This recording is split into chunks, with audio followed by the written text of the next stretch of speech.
Il y a des cas, malheureusement, où le mal qui peut attaquer quelqu'un est difficile à ôter et ne fait que rendre prisonnier de plus en plus la personne. Alors, bien entendu, il ne s'agit pas d'abandonner quelqu'un à son triste sort.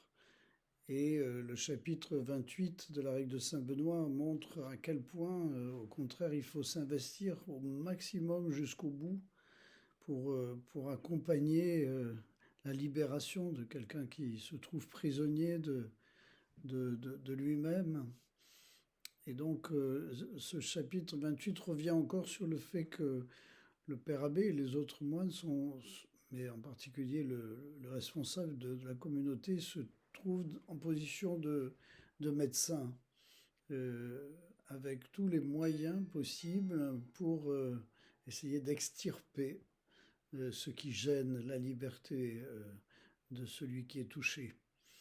Donc après avoir essayé tous les moyens possibles, euh, éventuellement même cette espèce de réveil en donnant un petit coup sur les épaules, quoi, un peu comme dans la méditation zen, où par derrière le maître frappe le disciple sur l'épaule, comme ça pour qu'il puisse, que son attention puisse se réveiller, après avoir employé toutes les, toutes les capacités à parler ensemble, euh, le fait d'avoir essayé de mettre à l'écart pour un temps, pour qu'il puisse reprendre conscience de là où il en est, avoir envoyé des personnes susceptibles, susceptibles de confiance et à qui il puisse se confier, donc. Eh bien, à court d'arguments, on pourrait dire, le responsable s'en remet complètement à la prière, disant là je peux plus rien. Même si la prière est présente dès le début, à la fin, il n'y a plus que la prière. Et sans savoir comment ça va se régler.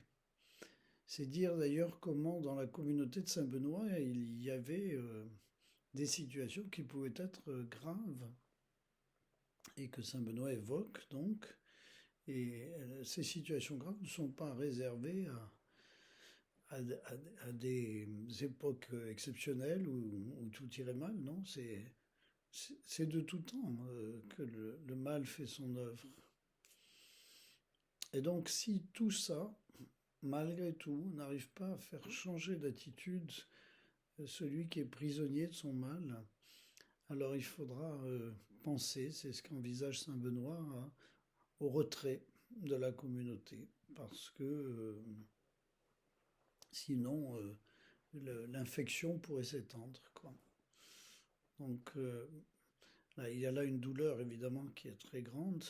C'est important aussi que la règle comporte cette possibilité, dans les cas extrêmes, d'un retrait, d'une séparation d'un des membres de la communauté. Ça veut dire que c'est pas complètement hors de sens. Quelquefois, il faut en arriver là. Et c'est toujours très douloureux. Donc, gardons au cœur l'image surtout du médecin. Euh, Soyons dans la vie comme de bons médecins. Euh, et en même temps que celle des autres, soignons nos propres plaies, nos propres maux. C'est une, c'est une disposition qu'on peut bien entendre durant ce carême.